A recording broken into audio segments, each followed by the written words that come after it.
Also, you said this, and I heard you say something when you're having an argument with your missus, you throw in the awards you've won.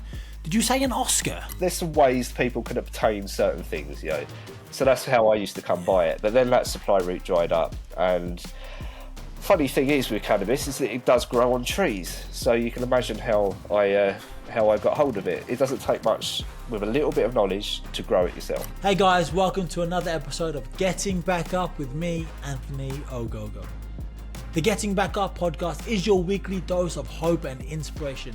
I talk to inspiring guests, people that have done great things in both their life and or career, but only after suffering or amid suffering massive setback and adversity. Today's guest is a guy called Jason Reed. What a wonderful guy Jason is. He has suffered from ME almost his entire life. Severe migraines, destabilizing migraines. He's had his life ravaged by these two serious conditions. Jason talks about the ups and downs, the twists, the turns, the struggles. Jason is also, we've had TED talkers on this podcast. We've had Olympians, Paralympians, this, that and the other. But Jason's the first Oscar award nominee person on this. If that's even a thing. That sounds terrible, but you know what I mean. Jason's been a nominee for an Oscar. It's an amazing story, an amazing podcast from a wonderful, wonderful guy. And listen in to the one thing that literally saved Jason's life. You're going to love this one. So without further ado, let's get stuck in.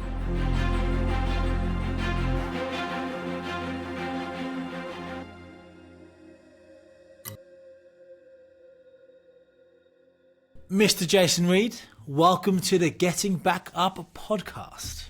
Thank you so much, Anthony. This is genuinely a pleasure. You're very welcome, and I know you've got a tremendous story, and you're on a mission, aren't you? You're on a crusade, shall we say? So, before I ask you any questions about your life, I'm going to ask you a big question, big one. That's how the bloody hell are you, sir? That is a big one, and you never really want to answer that to a chronic illness person because it is such a complicated tapestry. Because there's like an aggregate. Where do you answer it from? So today, not too great because I've got a cold. Hence why if I sound snuffly and fumble over my words, I apologise. But yeah, generally not too bad. I've definitely, we'll probably get into this during the conversation, but I've had worse stints in my life. I've had better stints in my life. But yeah, good. And it's always an awkward question to answer. So if I have stumbled over it, that's because that's why. Is it a question when someone asks you how you are? And we're going to talk about the chronic illness, not the reason why it's a difficult question to answer. Do you ever get annoyed? Isn't a question like you get annoyed having to answer, or do you do what most people do? Oh yeah, I'm fine, mate, but really you're crumbling inside. Yeah, there's a big mix of how you answer, and it depends on how much you trust the person as well. Because there are going to be people that you will just give a flippant answer. Yeah, fine, just so you can quash the question and get onto some other subject. But there are people that you can be a little bit more, if they know you better or they've got more of an understanding, then you can answer it a little bit more lucidly of, well, this, that and the other, you can see how it all correlates together. You can give a little bit more detail. And then there are times, the annoying questions are the ones that are kind of framed on ignorance. So you'll get somebody that will say, well, you look fine. Or, well, if you can do that, why can't you do that? For example, recently, because I have to go to London quite a lot for what I do, you quite often get, if you can go to London, why can't you da-da-da-da? And it's normally some ridiculous, like, why can't you wrestle Chris Jericho for an hour or something like that? The comparison is just so nonsensical. Why can't you run a marathon?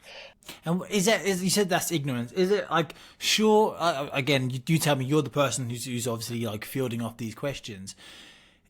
Are people trying to be nice? Are they trying to say, hey, no, you can do that, you can do that? And that's why I personally always try and give people the benefit of the doubt. I've got a long career of chronic illness, so I've heard it all. But there are people that are quite new to this. Interesting you use the word career. And also, if I've got a cold or something like that, then I'll call that extracurricular. For those that don't know who Jason Reed is, who are you and why are we talking today? And what is your mission? And how are we going to change the world in the next 45 minutes or so? Wow.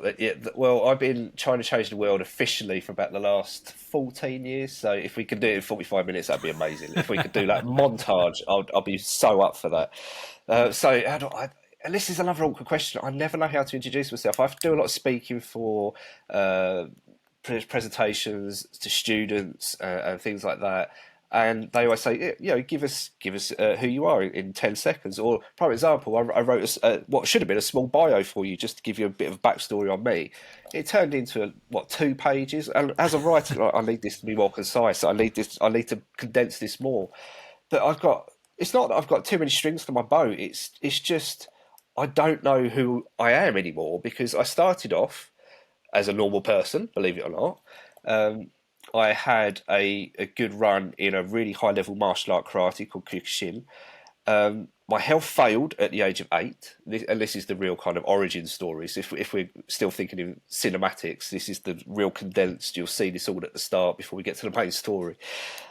I then was diagnosed with ME from the age of 8 and chronic migraines, and that's the defining thing in my life, the chronic illness, as we touched upon.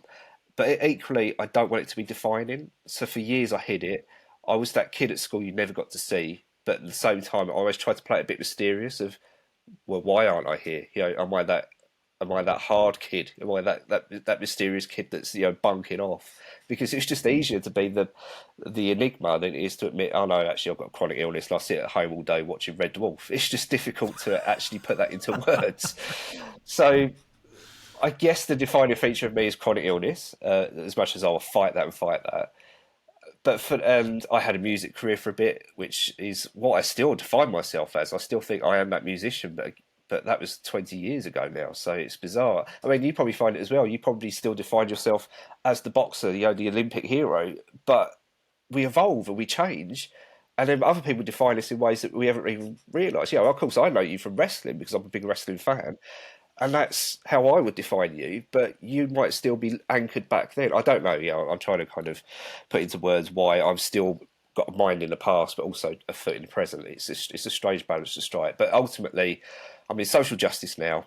I work in drug policy reform and social justice across policing, race disparities, harm reduction, and that's in the 45 minutes that we're going to be speaking, and if we're going to solve any world crisis, that's where I'd like to solve our world crisis, is how can we get more social justice in this world? And I don't know if that remotely answers your question, but there. I mean, there's loads of things you can go off, loads of areas we can go off. I'd like to start, yes, the social justice, we can speak a lot about that because I'm all for that, mate. I'm all for that. Fist clenched, high above my head. I'm all for that reform. ME, being diagnosed with ME as an 8-year-old. I mean, as an 8-year-old, I can't really remember being 8. I think I've got pictures of me as a kid, and then I was 14. I can't really remember me being 8. So as an 8-year-old getting told you've got this life-altering disease, like what did that do to you? Yeah, it was definitely the mental part has played a huge part in my life. There's no getting around it. And I've always been quite blessed, and I don't know if it's because of the martial art training or if it's just the character I am. I don't know, but I've never, and I touch wood on this, and I'm not infallible, but I've never really struggled with mental health, and I don't know why that is. I don't know if it's because of, you know, coping mechanisms, or sometimes I find as well that if I've got a fight to fight against, it's actually easier than if I've got nothing on. And I know that sounds weird. At least you've got a direction. So I don't know if that plays a part as well. But you've got a purpose to get up every single day. You got something to fight again. Exactly. Yeah, I'm not good if I've got nothing. You know, I need an achievement per day, even if it's, and we'll get into this at some other point, but even if it's a small achievement, like within the confines of what I can do with the illness. So there'll be a day where just a shower will be the achievement, or just cooking my own dinner would be achievement, because that's something that you really, really struggle with. But on the whole, as an 8-year-old being diagnosed, it was.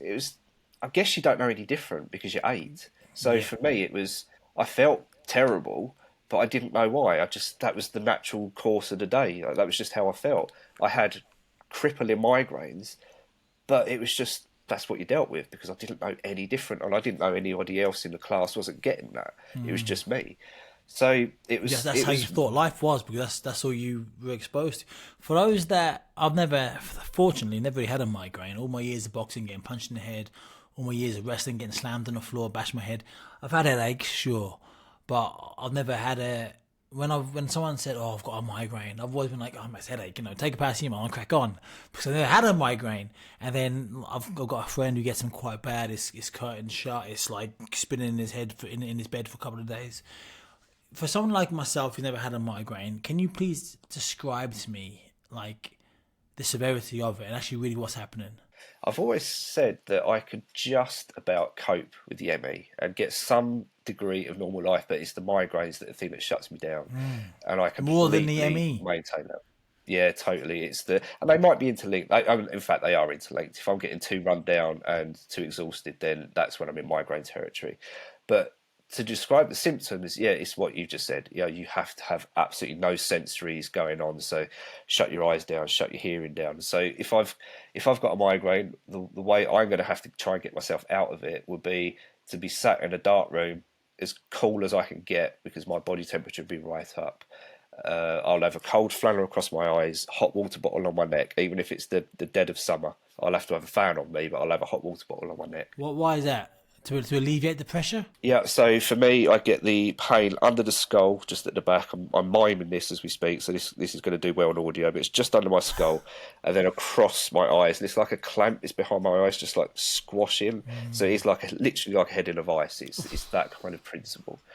And the severe ones can create sickness. So chances are and I apologise in advance for this, please don't be eating, but I'll be vomiting quite often with them. But of course, that process itself, if you vomited, quite often causes a head rush, and that is just, in itself, is just torture. So I have to shut all my senses down. I'll have to have the medication that works for me. So unfortunately, still codeine, and I'm a legal cannabis patient, so I'll be consuming that. I'll have delta waves on playing, which is just a real low frequency sound, just so I've got something to channel into, and probably left alone for 5 to 6 hours of just complete isolation. Probably won't even move, and then just don't even check on me. I'll just be in there essentially trying to get myself into some sort of healing coma. And that's how you have to deal with it. And it's all consuming. You do feel it completely all over. And pain thresholds are all, they're subjective. No one can gauge anybody else's pain threshold. And I certainly would never demean anybody's pain threshold because it's all relative. But I've always believed I've had quite a high pain threshold, and that's famous last words. So when migraines hit, and people know this about me, my immediate family, they know that I'll plough through. But when a migraine hits, I just can't function through it at all. And that's when my family know, oh no, this is it. This is nuclear level now that we need to get home and shut everything down. And ultimately, that's what a migraine is. It's just all consuming. How do your family cope with you? How do they help? You said nuclear like lockdown. What is the situation? And how long will this last for? When do you come out? Again, it's quite a tricky question because I'm so independent. A lot of times they just go, right, you do what you need to do, and then we'll pick up the slack around you, because I've got a 3-year-old. So it was always going to be a very different adventure having a 3-year-old with a chronic illness and migraines, to the point where I was obviously very, very worried about how he's going to be perceptive of me, if he's going to see me in pain, how's he going to feel? And the way that my partner can help is just take care of everything else around me so that I can just do me and just collapse. And it's the same with my parents. My parents are quite close to me, and they take care of him on certain mornings.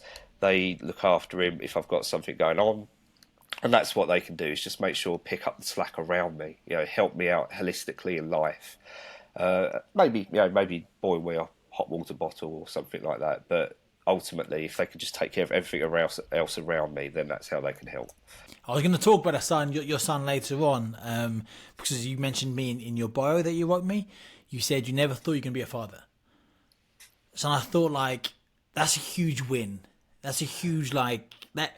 I mean, I'm not a parent yet. It's something I hope to be one day. But when you've had the life you've had, and the ups and downs, the struggles, the setbacks, the pain you're constantly in, and the fatigue and everything. I don't want to minimize your illness, but I don't know enough about it. Hence, we're talking today so I can learn more about it.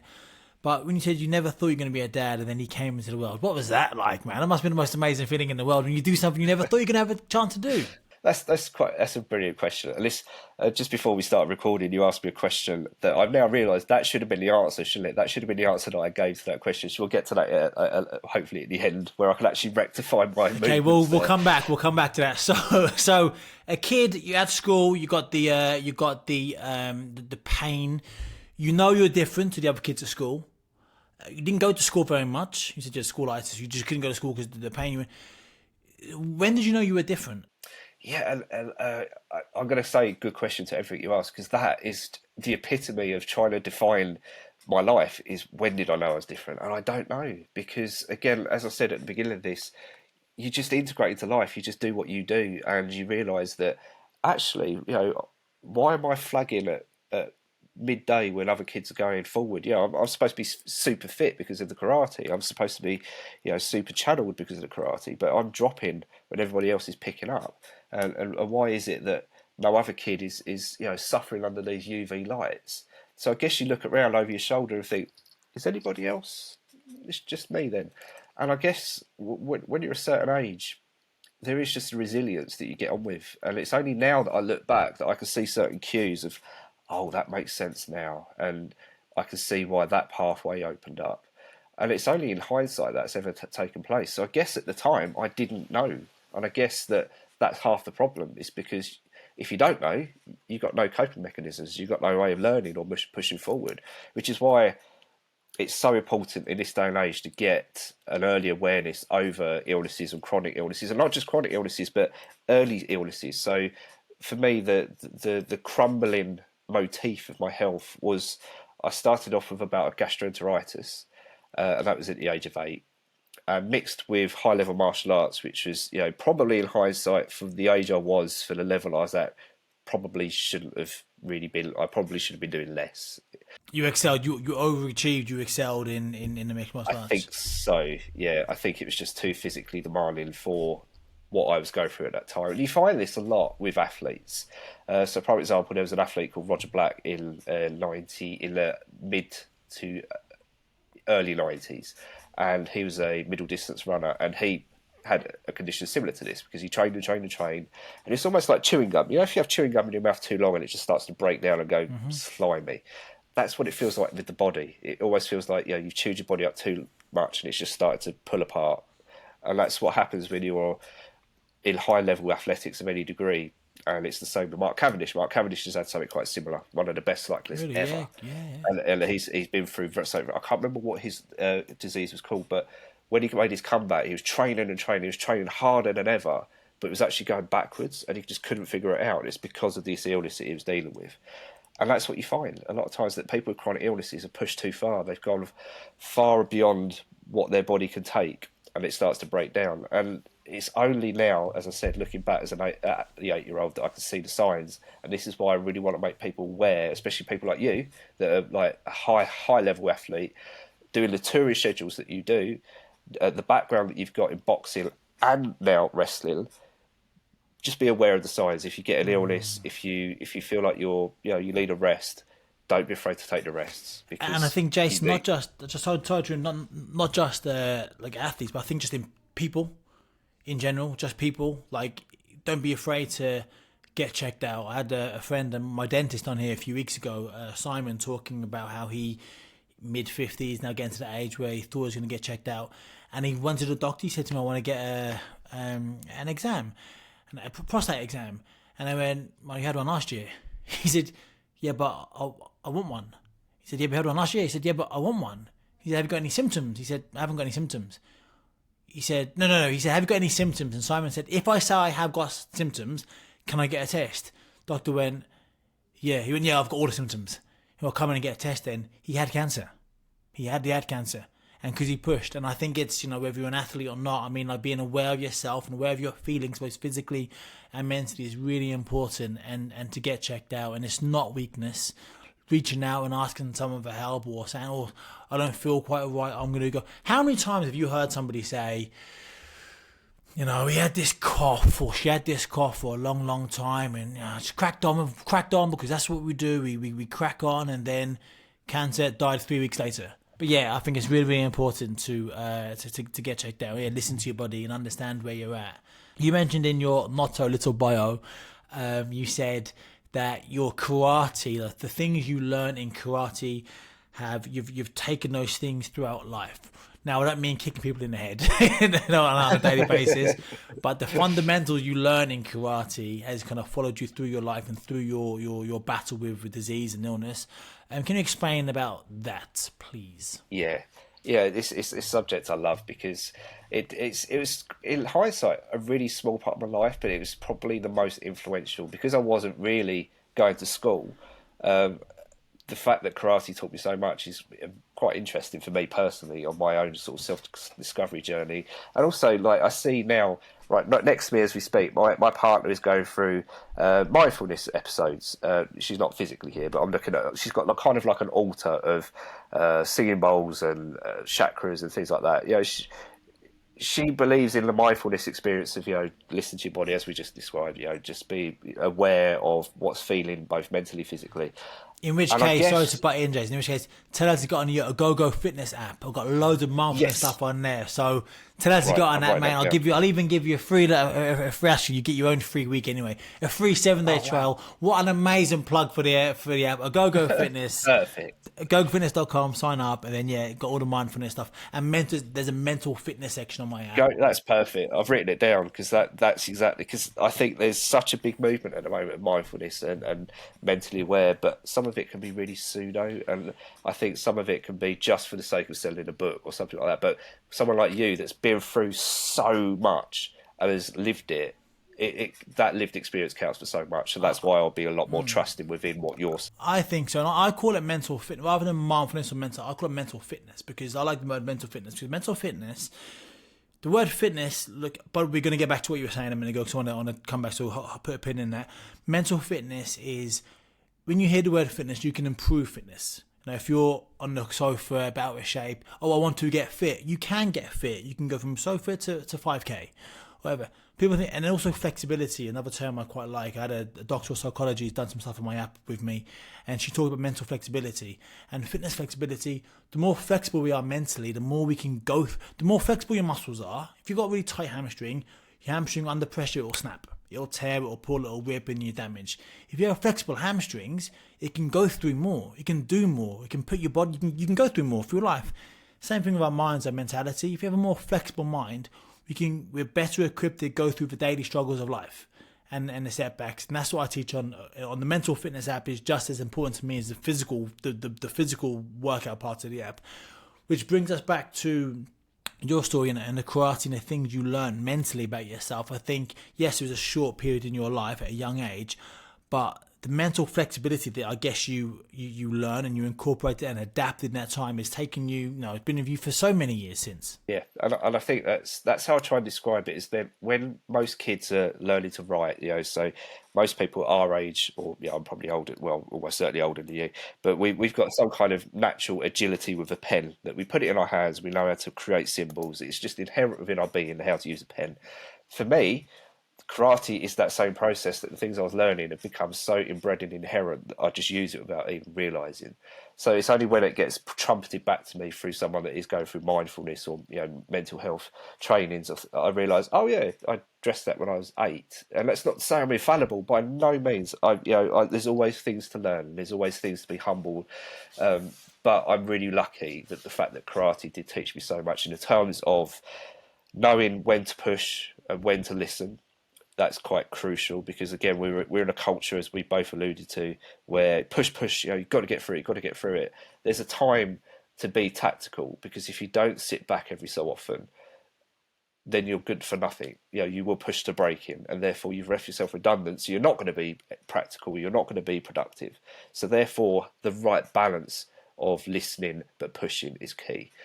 Also, just in terms of, and this is going to sound really crude, and I apologize for this, but the confidence of knowing that you were the toughest kid in that entire school was something I can't really put into words because I'm not that person either. I'm not someone, especially not now, because I'm so far away from being in karate that I'd stand no chance against most people. But especially with the fact I'm old and a dad.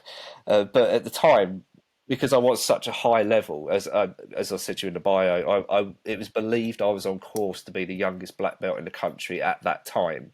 And Kyokushinkai, anybody that knows anything about it, Kyokushinkai is like not so much now because of MMA, but it was like the elite. It was like it was untouchable. Everybody was like, "Whoa, you do Kyokushinkai," and then just would back off because we were doing full knockdown competitions before it was even not legal, but you know what I mean. Before it was promoted, knockdown competitions were it's full contact. It was brutal, so people really looked up to you if you did Kyokushinkai specifically. So the fact that I had that and I knew that I could stand toe to toe with a grown man when I was 8 years old, that gives you an inherent confidence on the playground. And it's one that I didn't use because one of the things you get taught with karate is be humble. It's the Bruce Lee thing, the art of fighting without fighting. If you're in a fight, you've lost. So therefore, just don't get into a fight. So it's always about defence. So the fact that I did know that there was nobody in that school that could do anything, that creates confidence that you just can't put into words. So that I was never going to be bullied. There was never going to be something that someone had over me that they could physically intimidate, which means that I was probably never going to be mentally intimidated. So you get this weird confidence that comes with that. My partner, she almost mocks me for my confidence because it's there.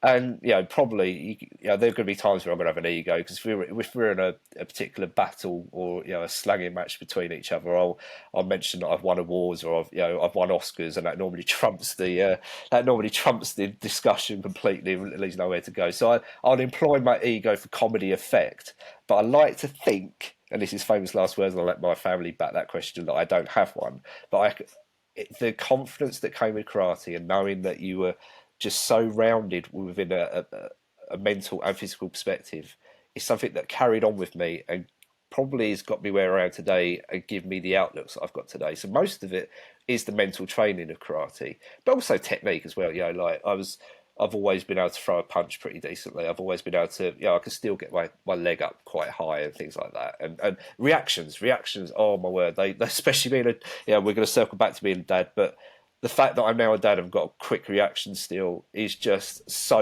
useful. I mock, but this has also come with a little bit of boasting.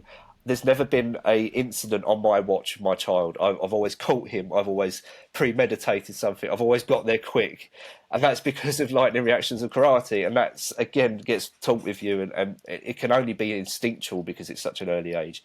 But I guess in a really kind of convoluted way, that's all the things that karate taught me was just confidence.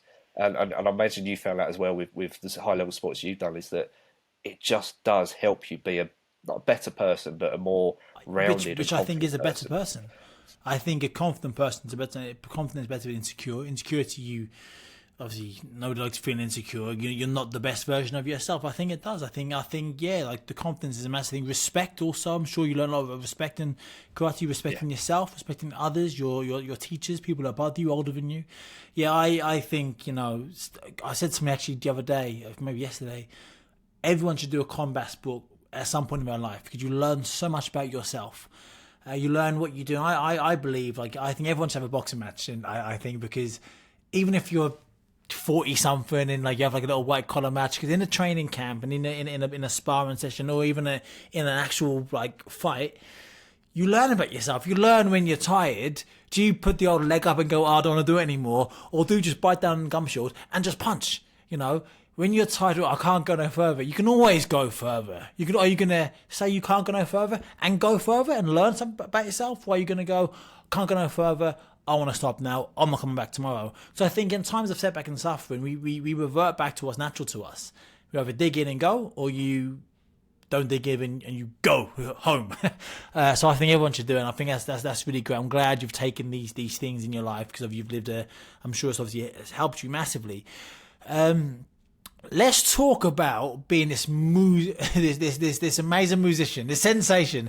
Almost, I wouldn't say quite world famous. In your bio, it was London and South East famous, traveling musician for 10 years, whilst having chronic illness and the migraines.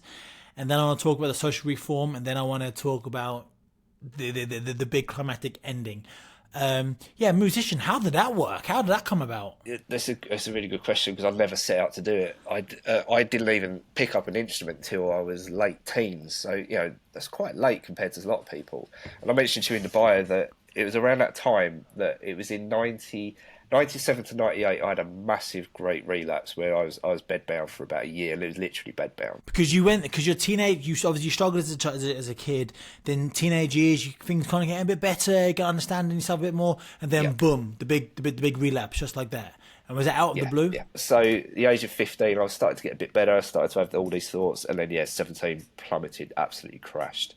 But as I mentioned to you in the bio, wrestling. It was wrestling I generally say this with confidence that wrestling saved my life, because it was around that time in '98 was the Attitude Era, was the Monday Night Wars, and I was watching The Rock, I was watching Mick Foley, Chris Jericho. Chris Jericho, is always going to be an absolute hero to me, and that was enough inspiration. Don't brag, mate. Don't brag, but I knocked him out last week, so banged him out. Boom, down goes Jericho. Just want to say.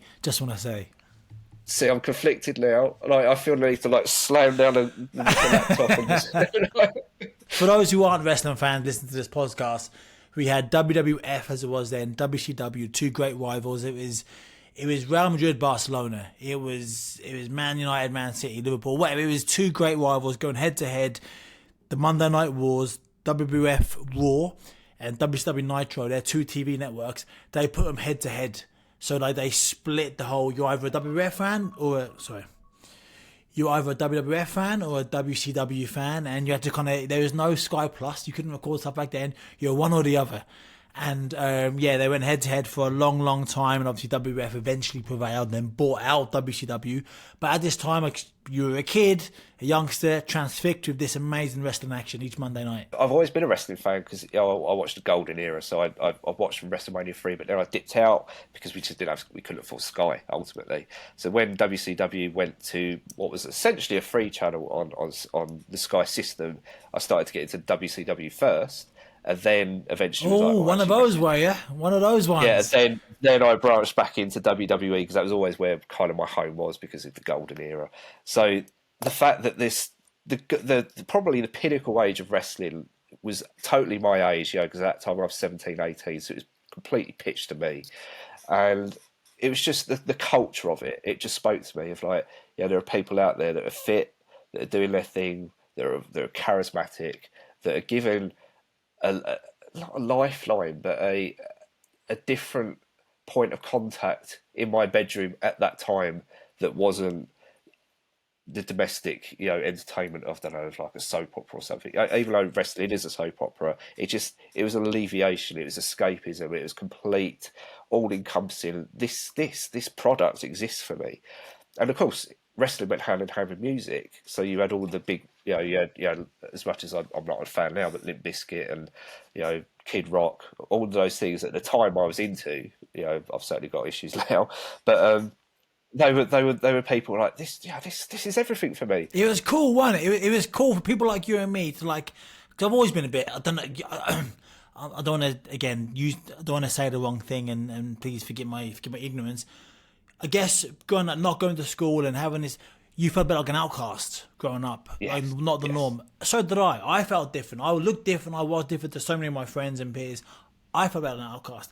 Wrestling didn't necessarily save me, but I felt like, this is cool. Like the Limp Bizkit, the Undertaker, Dead Man Walking, all this cool. It was just cool, man, wasn't it? It was The Rock being The Rock. It was just such a cool little world you could just escape in for a couple of hours before going back to being the outcast again. Yeah, and I've always said that of in life you're lucky if you found your tribe. The people that you can just be yourself with, that you can just you discard every cloak that you've got and just be your raw core. And for me, that's what wrestling was. It was all about that. And of course, at the time, the crowds were just insane. You had signs everywhere. Yeah. It was just an explosion of culture.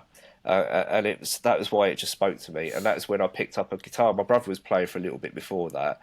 And I was like, I had a guitar, but I just never used it. And also at the time, I had practical issues as well. Like my hands just completely, I had no skin on my hands because of dermatitis, which was linked to the ME. Yeah. So to actually play a guitar with a hand that was just absolutely crimson with blood was just quite tricky. So I had to cream them up, wipe it off of this side, and then try and do some kind of practice like that. And eventually I got there. And I'm not saying I'm the best guitar player in the world, but I got through and I got by, and we formed a band, and we gigged for 10 years, and it was, believe it or not, over the last couple of days, my brother's found some footage of like VHS. That's how old we are. We had nothing digital, so MySpace was quite new as we were ending. That's how old I am. Wow. So we've got no real legacy of what we did. So it's all like a couple of VHSs here and there. And he's found them, and he's been nostalgic himself. He keeps sending me clips of, oh look, this is we were this, we were doing that. To the point where he actually found a picture of me in leather trousers, which I completely apologise for. We've got to get that up on for the YouTube watchers. I'm going to put this up.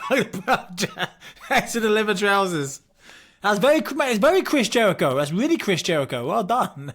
We formed a band. We was going for 10 years. We did well on the South East and London circuit. We had a Kent #1 for 3 weeks, so we had to remove it because we kept getting voted for. We was like, oh, let's give someone else a chance.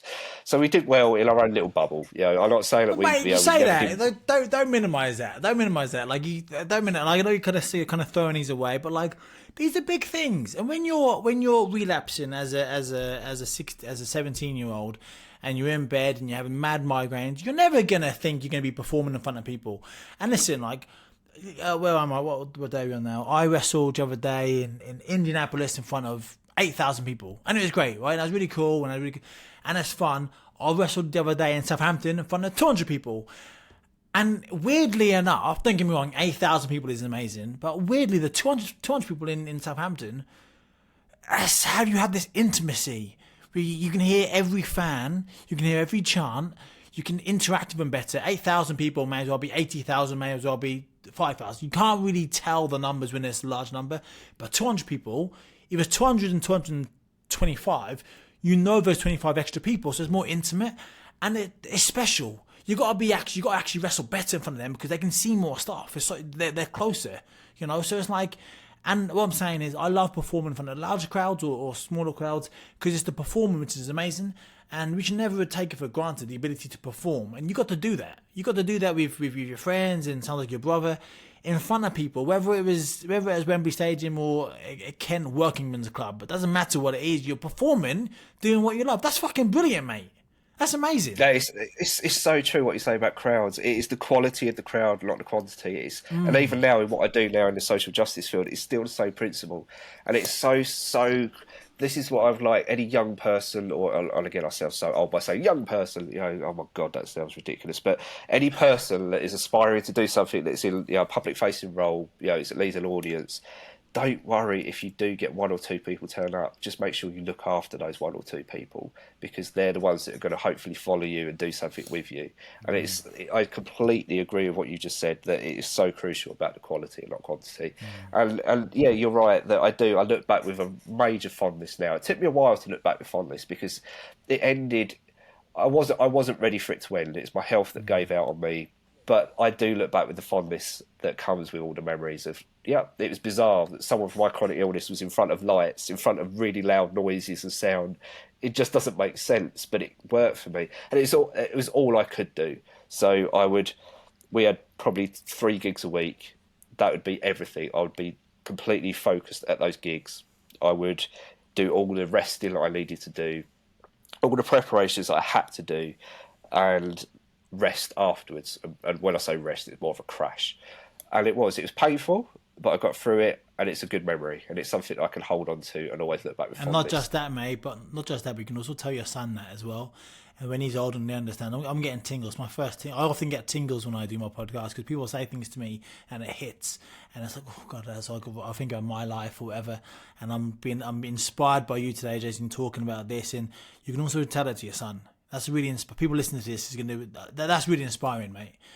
Hearing that, you persevered, you got through it, and you got to crash after, but you did, and you got those memories for the rest of your life that you can share with people that are close to you. That's really inspiring, mate. Well done. Let's talk about cannabis. Should it be legal? Should cannabis be legal? I'm not pulling my punches. Should it be legal? If you'd asked me that around the time that we've been speaking of, so if you'd asked me that in 97, 98, I would have absolutely said no, because I use this phrase lightly, but I was a child in the 80s, so it was just so low for me.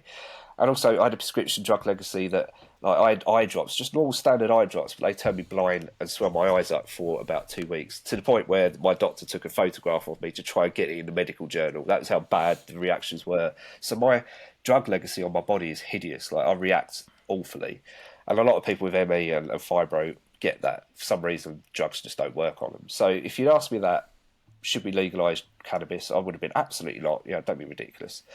So the reason that I'm now an advocate is during my musical career, someone suggested that I try it because they could see my health was failing. I've been on codeine since the age of 8, which is a pretty high level opiate. As Which a kid, Jesus. yeah, exactly. There's no way that should have been that happened. No. Unfortunately, I'm still on codeine. I probably will be my entire life because of how long I've been on it. But going back to the question, is that what cannabis did when someone asked if I tried it and I said no, and I embarked on a small trial, and it was a lot of research because I wasn't putting anything to my body that I wasn't confident with. And long story short, it had a really, really positive impact to the point where I could lessen codeine, bring it right down, and have more of a reliance on cannabinoids. I like to say cannabinoids because it just sounds a bit nicer than cannabis. But yeah, I'm now a big advocate for it, and I'm now a legal cannabis patient, which is what, for the last 10 years I was trying to achieve. It. That in itself is a long story because as much as I'm a legal cannabis patient, I don't necessarily agree with the way it's gone, but that's a story for another time. But should it be legal? I'm going to say absolutely yes because of the last 10 years of research that I put into this. As I mentioned in my bio to you, I've written for the British Medical Journal of all places. A kid with no education that's written for the British Medical Journal is just absolutely Which is bizarre. still the mecca of medicine, isn't it? Worldwide. Here I'm in America now, and they all refer to it all the time. Yeah, it is.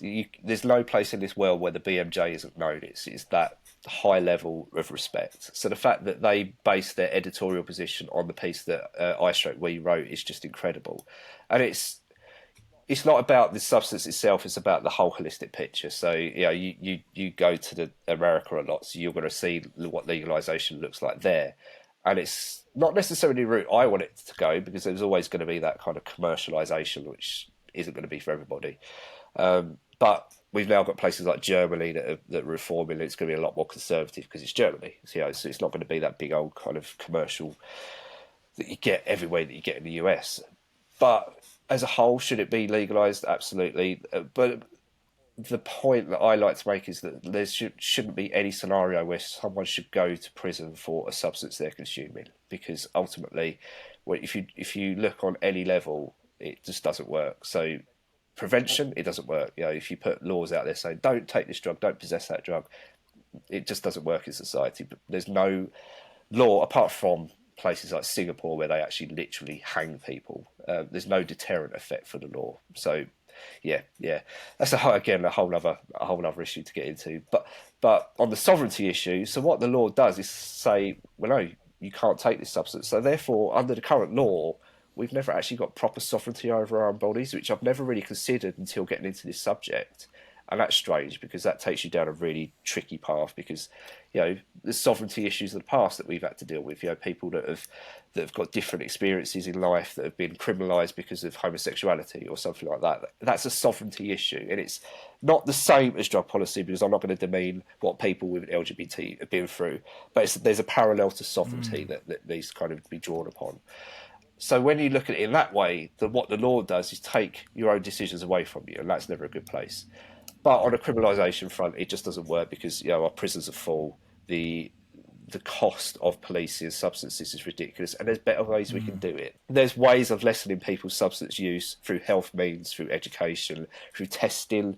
If you take a health model as opposed to a criminal model, we get better results, and that's ultimately what I'm trying to do. So, should cannabis be legalised? Yes, but I'll caveat it heavily. Being a boxer for a long time, I never did anything. I had a few beers on the weekend, watching football with the boys, but I wouldn't do any drugs. Obviously, I wasn't allowed to be drug tested all the time.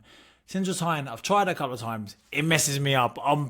It's for me like I don't know if it's of just having some dodgy stuff, but so paranoid, Like, it was weird. It was yeah. So for me, it's like, and obviously we can only talk from our own experience, can't we? But from my experience, it's been 2 or 3 negative ones to the point where I don't really have any desire to even try it again.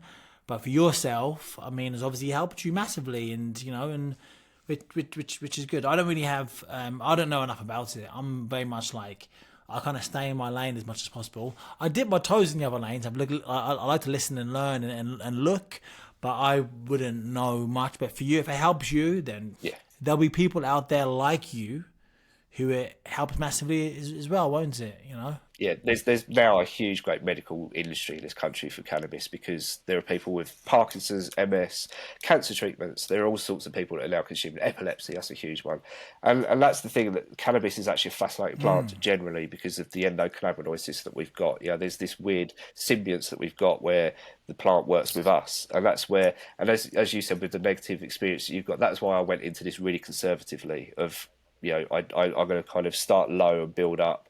And also, you've really got to know what you're consuming as well. So CBD for me, I always knew that I needed to see. Now everybody knows what CBD is. You know, it's marketed on the high street. I get my conservative aunt telling me to try CBD. That's how kind of well known it is.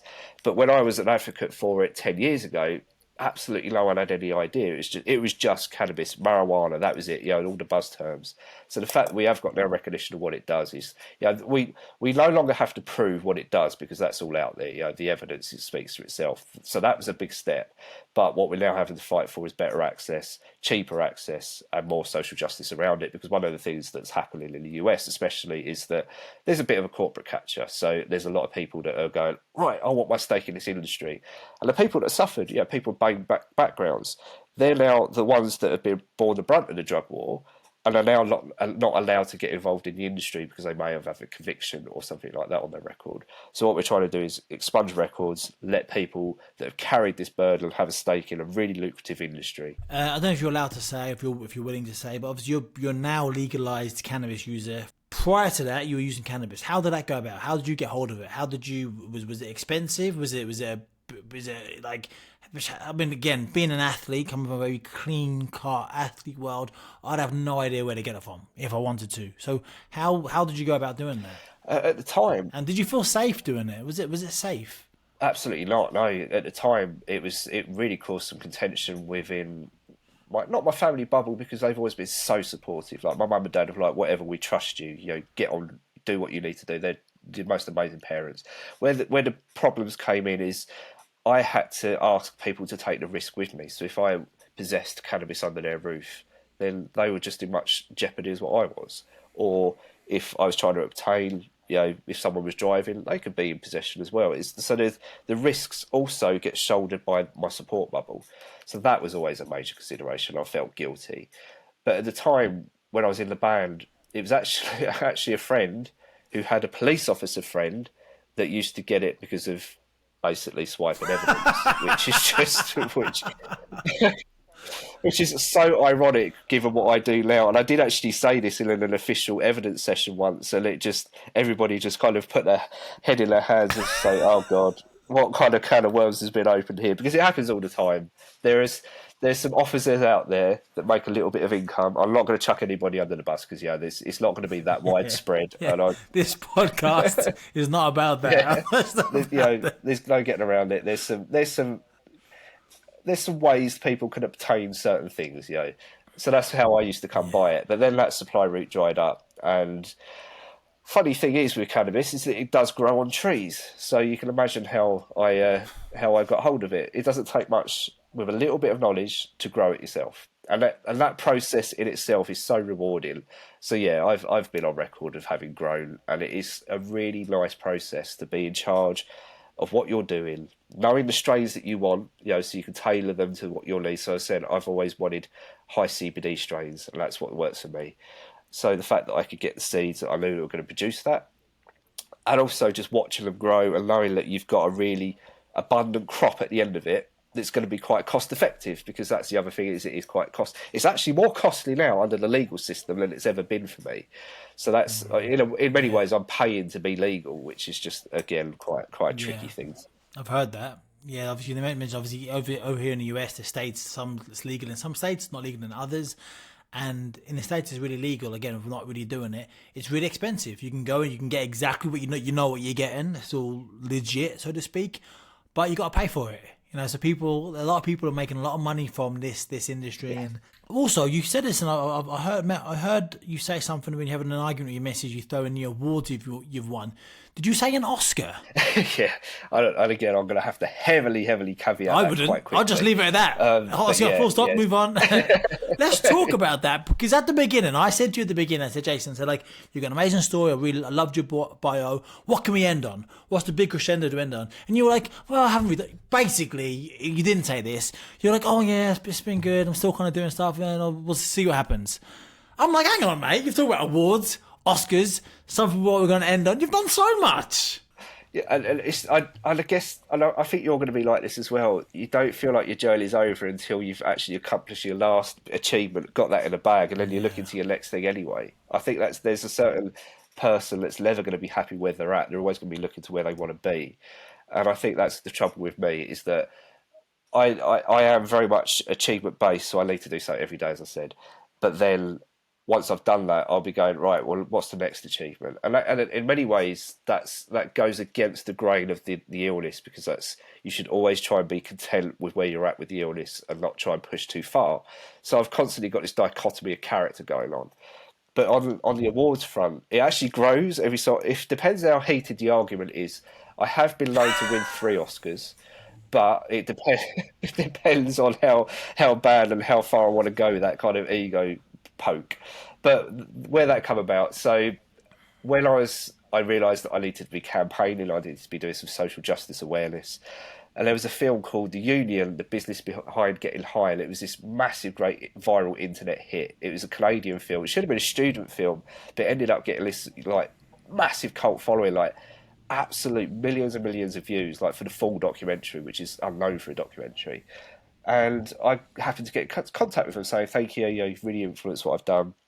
And they got back in contact. So we're actually with potentially doing a sequel. They got a crowdfunder up. I think the crowdfunder got, I think it was about $250,000 in crowdfund. And because they saw what by then I was writing for the Huffington Post, and I had a little bit of a name and following for myself. And they said, well, actually, is there anything in the UK that we could cover? And I was like, hold my beer, as it were.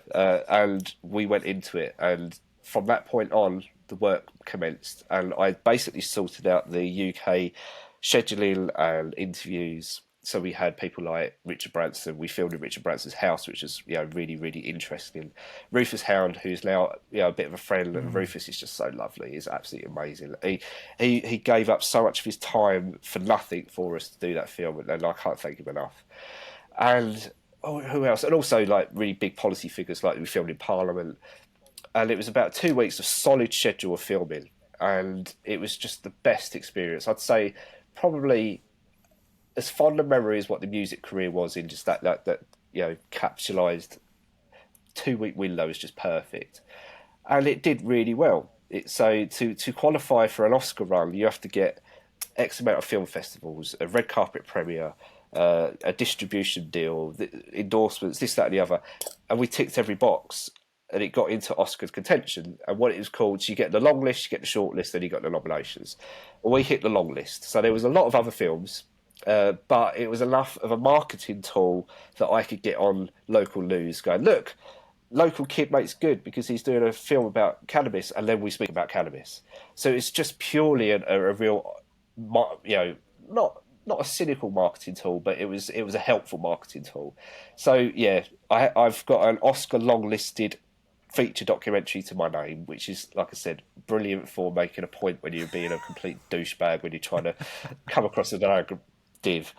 But the awards that really, not that the Oscar nomination or long list doesn't mean anything, but the ones that mean a lot for me is the British Podcast Awards, and that's the one that I use when I'm trying to be a snippy name in an argument with my other half, when she's going on about, oh, you're not making any sense, or you're rambling. And I can chat back, well, I'm an award-winning talker because I've got 2 British Podcast Awards, and I beat David Attenborough. David who? Exactly. Him and the elephants. You can imagine how much that goes down well with my other half, where she just like it's white noise now. She doesn't even respond to it. But yeah, we won 2 British Podcast Awards in 2018. And we beat Blue Planet, we beat Ed Miliband, and it was just incredible because I didn't set out to be a podcaster. It's just I can the irony is I can barely string a sentence together because of the illness. You're constantly fumbling over your words. You're constantly in a mental hue. But the fact that we beat these huge, great Goliaths of broadcasting with our little podcast twice, it was just incredible. So they're the ones that really do. Like I look back at that and think, how was that possible? So, and on top of that, we mentioned it earlier. Let's mention it again. You never thought you were going to be a father because of the stuff you were going through, and you did. You got to see a little boy come into the world. You got to sit on one edge of the sofa and play guitar with him as he does it the other end, watching that guy on BBC Kids. Wow, man! What is that? Is that your greatest achievement? He is amazing. He's like getting around. And no, I did not think I'd be a dad. I absolutely didn't. I really thought, to the point where this is really personal information now. But when we took the test, he wasn't supposed to be. He wasn't an accident, but he just wasn't planned. If that makes sense. So when we took the test, I was sitting on the edge of my bath. My partner took the test, and you can do the maths and how we took it. And she looked at it. And she went, well, at the moment, I'm effing pregnant, because we both had no idea that we stood a remote chance of conceiving a child. So it took us both by a heavy surprise that we were pregnant. And I guess in ways, that's probably the best way for us, because if we did plan it, we probably would have freaked ourselves out and not done it. And we're a little bit like that now of like, do we have a second one? And we're just constantly in our own heads about it. But the fact that the decision was taken off us, and I like that in life quite often, and that's where I think a lot of my life journey is that if the decision's taken off me, I'll just get on and do it and deal with what's in front of me as opposed to trying to plan it. So my child is, I couldn't ask for a better one. He's beautiful, he's funny, he's intelligent, he's caring.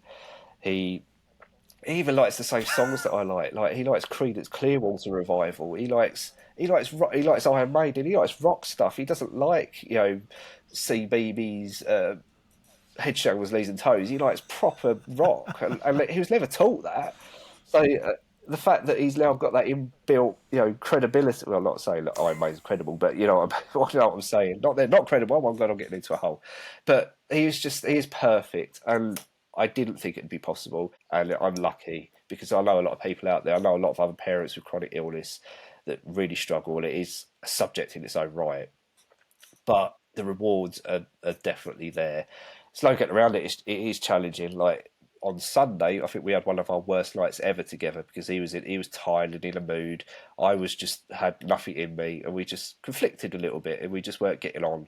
And he went to bed early, but we had a cuddle at the end of the night, and it was all okay. And that's where it's rewarding, is that they just forgive. Kids just forgive you, even if you've done something wrong yourself or you've not been the best person for them. They forgive, and that's something I'm learning from him. Of just at the end of the day, park everything, because if you're harbouring any kind of resentment, any negativity, that's on you. It's not for anybody else to deal with. And that's what I'm starting to learn from him, and that's a beautiful amazing, experience. mate. I think that's a perfect place to end. We've had a lovely chat today. We've had a lovely conversation. I think it's been really inspiring. There's been a couple of points where I've had the tingles at the end, another one just then, and that was lovely. I don't think we changed the world today. I don't think we did quite. Maybe for next time, we'll change the world next time. But I want to say thank you so much for coming on today, Jason, and telling me about your story. Before we go, is there anything you wanna promote? You got your podcast, you said. Anything else you wanna particularly say before we do it again down the road? No, just thank you for having me on, Anthony, because I'm always aware that someone like myself hasn't got the marquee name to kind of do the marketing bit. But what you do with this podcast is brilliant, and what I love of the bit of advice that I was given when I first started. I haven't mentioned it yet, but the Stop and Search podcast. If you want to find me, find Stop and Search. I've also got another one called So I Start a Revolution from My Bed, which I'm bringing back at some point, and I will be inviting you to, because I think it kind of dovetails with some of the things we've been talking about. It's about coping mechanisms, life journey, nostalgia. But when I first started the podcast, I got given the advice of stick to good journalism, cover people that have got stories, talk to people. Don't always feel you need those big celebrities, which are useful because they get you known. And that's what you do with this podcast. You listen to people, you have the stories, you've got that comeback story, that underdog story. And that's why I love what you're doing, because it helps everybody, but especially the guest, because it makes them feel not special, but listened to, validated. because all the while that you're in the space that we're in, the podcast world is now huge, there's no getting around it, and it is celebrity dominated, but you do cover real people and real tales, and that's a real credit to you, and I thank you for what you're doing. So on that rambly note, if you want to find me, it's Stop and Search Podcast. But thank you for having me on this, and thank you for framing the podcast in the way that you do. Absolute pleasure. Thank you so much, mate, and let's speak again very soon.